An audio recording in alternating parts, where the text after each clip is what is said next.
Hello बच्चों, आज करते हैं एक बहुत प्यारा सा क्वेश्चन। ये क्वेश्चन जो है वो ऑप्टिक्स का है और प्रिज्म से रिलेटेड है और बहुत सारे कंसेप्ट्स को क्लियर कर देगा आपके TIR, रिफ्रैक्शन, ओके, और ज्योमेट्री भी यूज़ करवा देगा। क्वेश्चन देखो, मैं पढ़ता हूँ। मल्टीपल टाइप का क्वेश्चन है, एक से ज़्यादा आंसर्स इसके अंदर हो सकते हैं। Which of the following one is correct. Actually क्या है कि ये एक प्रिज्म दिखा रखा है और इसका नाम है ABCD और इसके ऊपर एक लाइट आ रही है, ये इंसिडेंट लाइट है और आपको बताना है कि इस लाइट के लिए कौन कौन सी बातें सही हैं। पहली बात वो है कि the ray gets TIR at face CD। ये जो CD फेस है ना, यहाँ पे इसका टोटल इंटरनल रिफ्लेक्शन हो रहा है, मतलब लाइट यहाँ से वापस अंदर की तरफ आ रही है। क्या ये बात सही है कि नहीं है, ये आपको पता करनी है। दूसरी बात, द रे comes out through face AD। ये जो रे है वो AD फेस से बाहर आएगी। ये बात सही है कि गलत है, आपको चेक करना है। तीसरी बात, the angle between incident ray and emergent ray is 90 degree. भाई ये तो इंसिडेंट रे है और जो इमरजेंट रे आएगी, फाइनल इमरजेंट रे, वो आपको ढूंढनी है। दोनों के बीच में एंगल 90 डिग्री है कि नहीं, ये बताना है। या फिर अगला ऑप्शन है कि एंगल 120 डिग्री है। तो देखते हैं कि इन चारों में से कितने ऑप्शंस करेक्ट होते हैं। तो हम एक दूसरा पेज लेते हैं जिससे के ऊपर हम रफ काम करेंगे। देखिए, सबसे पहले तो ये चेक करो आप यहाँ पर। अच्छा, ये एक और ख़ास इन्फॉर्मेशन दे रखी है कि इसका रेफ्रेक्टिव इंडेक्स √3 है। यहाँ पर क्या होगा, पहले तो ये चेक करना है। भाई ये तो तय है कि रिफ्रैक्शन होगा यहाँ पर, और लाइट को ऐसे सीधे जाना था, यूँ जाना था, लेकिन लाइट जब रेयर से डेंसर की तरफ आएगी तो टुवर्ड नॉर्मल शिफ्ट होगी, ये भी तय है, ये ऐसे। तो मुझे ये सबसे पहले तो ये एंगल पता करना है। Late assume this angle is theta. यहाँ पर हमारी मदद करने के लिए कौन आएंगे बच्चों, स्नेल आएंगे। तो मैं सबसे पहले स्नेल की मदद ले रहा हूँ। Applying Snell's law.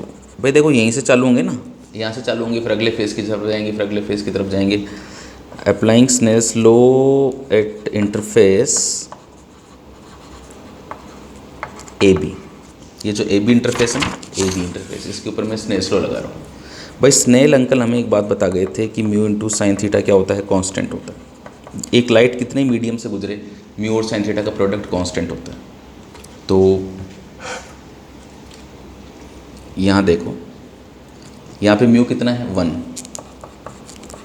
Into sine 60, ये वाला एंगल 60 इज इक्वल्स टू यहाँ का म्यू कितना है, √3 इंटू साइन थीटा। साइन 60 की वैल्यू तो हर बच्चा जानता है ना, √3/2 होती है। ये √3 और ये साइन थीटा। बच्चों √3 से √3 को काट दो, साइन थीटा की वैल्यू आई हाफ, और साइन थीटा की वैल्यू हाफ आते ही थीटा कितना आ गया, 30 डिग्री। ओके, इसका मतलब ये तय हो गया कि ये वाला जो एंगल है ये 30 डिग्री है। अगर ये एंगल 30 डिग्री है तो आइए हम इस रे को आगे की तरफ लेके जाते हैं। ये 60 से 30 हो गया ना, ये रे जो है ना ऐसे जाएगी यहाँ इस तरह से, और ये नॉर्मल होगा। अब देखो कि यहाँ पे TIR हो रहा है कि नहीं हो रहा है। TIR हो रहा है कि नहीं हो रहा है, इसके लिए अपन को यहाँ पे एंगल ऑफ इंसिडेंस निकालना पड़ेगा। पहले तो मैं I निकाल लेता हूँ। अगर I की वैल्यू θc से ज़्यादा आई तब तो TIR होगा, और नहीं आई तो नहीं होगा। तो बताओ पहले θc निकालूँ कि पहले I निकालूँ। चलो पहले I निकाल लेता हूँ। अब ये I कैसे निकाला जाए बच्चों, अगर ये 75 डिग्री है ये तो ठीक है। अगर ये ऐसे होता ना 90 डिग्री, ये ऐसे, अगर ये 90 डिग्री होता तो नॉर्मल ऐसे होता यूँ। लेकिन हमने क्या करा कि इस प्रिज्म को एक तरह से यूँ पूरा ऐसे करने के बजाय यहाँ से यूँ काट दिया। तो अगर ये पूरा 90 होता तो ये पूरा 90 होता तो नॉर्मल ऐसे होता यूँ ऐसे। लेकिन 19 होकर 75 है, तो मतलब कुल मिला के हम लोगों ने 15 डिग्री पर हम इधर हैं। अगर 15 डिग्री पर हम इधर हैं तो अगर ये यहाँ होता तो नॉर्मल यूँ होता, और अगर ऐसे है तो नॉर्मल ऐसे है। मतलब नॉर्मल कहा जाए तो यहाँ से 15 डिग्री पर है, ये जो एंगल है 15 डिग्री। अब बात समझ गया मेरी, ओके। 90 डिग्री पर होता तो नॉर्मल ऐसे होता, 15 डिग्री हम यूँ गए हैं तो नॉर्मल भी 15 डिग्री ऐसे आ गया। तो 15 डिग्री तो ये है, और ये वाला एंगल मैं आराम से निकाल सकता हूँ, क्योंकि देखो ये वाली लाइन और ये वाली लाइन एक दूसरे के पैरेलल है। पैरेलल लाइंस जो होती हैं, अगर उनके ऐसे ऑब्लिक लाइन ऐसे काटती है तो ये वाला एंगल और ये वाला एंगल ऑल्टरनेट एंगल होता है। ऑल्टरनेट एंगल होता है मतलब ये 30 डिग्री है तो ये भी 30 डिग्री है। तो 30 डिग्री तो ये वाला एंगल दिख रहा है आपको, और 15 डिग्री ये वाला एंगल दिख रहा है। तो 30 और 15 कितना होता है बच्चों? 45। ये वाला एंगल मुझे पता चल गया 45 डिग्री। ओके, ये 45 डिग्री क्लियर हो गया कि नहीं हो गया? तो एंगल ऑफ इंसिडेंस यहाँ पे 45 डिग्री आ गया है। मेरे को इस CD फेस पे चेक करना है कि TIR होगा कि नहीं होगा। तो मैं इस पर चेक करने के लिए कुछ एक काम करता हूँ। फॉर CD फेस के लिए बात कर रहा हूँ। एंगल ऑफ इंसिडेंस 45 डिग्री निकला है और क्रिटिकल एंगल निकालने जा रहा हूँ। क्रिटिकल एंगल होता है 1/μ, और म्यू की वैल्यू दे रखी है मेरे को √3। बच्चों √3 की वैल्यू होती है 1.732, और जब मैं 1/1.732 करता हूँ तो मेरे को मिलता है 0.577। साइन थीटा C की वैल्यू 0.577 है।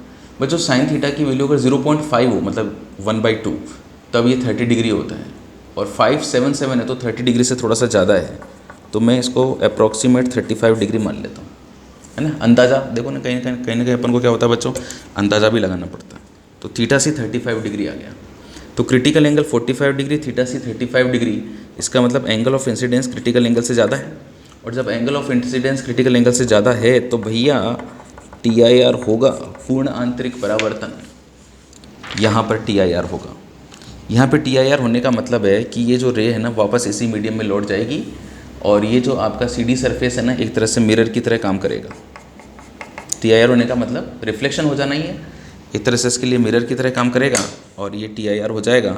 45 डिग्री पे लाइट आई थी तो 45 डिग्री पे ही इधर लौट आएगी।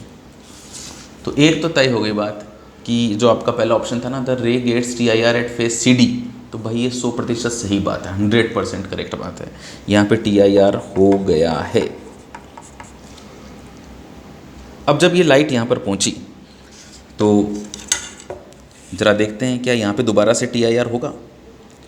ये चेक करने के लिए मेरे को ऐसे नॉर्मल ड्रॉ करना पड़ेगा और ये वाला एंगल देखना पड़ेगा। अगर ये एंगल 35 डिग्री से ज़्यादा आ जाएगा तो TIR हो जाएगा, लाइट वापस अंदर आ जाएगी, और उससे कम हुआ तो फिर नहीं आएगी। तो देखो बच्चों 75 डिग्री तो आपको ये दिख रहा है, और ये 45 डिग्री था ही। अच्छा ये 75 डिग्री है, 75 डिग्री, और ये वाला जो एंगल है अगर मैं निकाल लूँ तो मेरा काम बन जाएगा। देखो ये नॉर्मल है, ये सरफेस ये नॉर्मल, तो ये पूरा 90 डिग्री, उसमें से 45 डिग्री, ये भी 45 डिग्री। तो मैं ये वाला एंगल निकाल लेता हूँ। मान लीजिए वाला एंगल अल्फ़ा है, अल्फ़ा आ जाएगा तो मैं क्या करूँगा, ये पूरा 90 में से अल्फ़ा घटा दूंगा तो ये आ जाएगा। तो एक ट्राइंगल के जो तीनों एंगल्स होते हैं अंदर वाले, उनका सम कितना होता है? ये 180 डिग्री होता है ना। ये 45, 75 और अल्फ़ा तीनों को जोड़ दूँ तो 180 डिग्री हो जाएगा। तो अब जोड़ता हूँ, मैं करने जा रहा हूँ 45 + 75 + अल्फ़ा बराबर 180। ये 45 + 75 अल्फ़ा बराबर 180। 45 और 75 हो गया 120 + अल्फ़ा बराबर 180। तो मेरे प्यारे बच्चों अल्फ़ा की वैल्यू कितनी आ गई? 60। और अल्फ़ा की वैल्यू अगर 60 आ गई है तो ये कितना आ गया? 30। This angle is 30 degree. अरे भैया ये 30 डिग्री निकाल लिया है हमने, और अगर 30 डिग्री आ गया है तो 30 डिग्री जो है ना वो लेस देन क्रिटिकल एंगल है। 35 डिग्री आया था ना क्रिटिकल एंगल, तो यहाँ पे TIR नहीं होगा, यहाँ पे रिफ्लेक्शन होगा।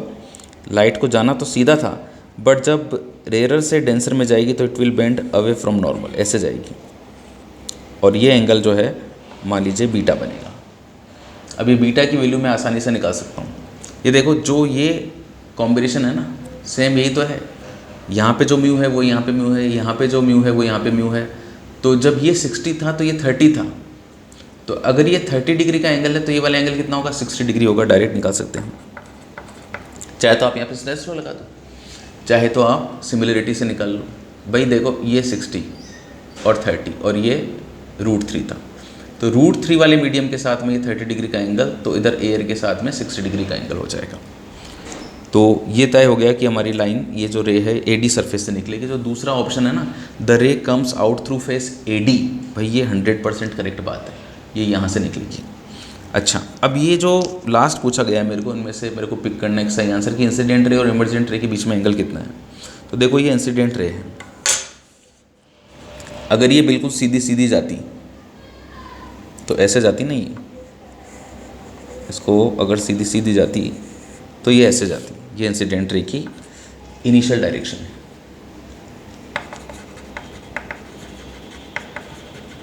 और ये इमर्जेंट रे है। मेरे को दोनों में एंगल चाहिए। देखो ये जानी तो यूँ थी पर ये चली गई यूँ, तो मुझे ये वाला एंगल चाहिए।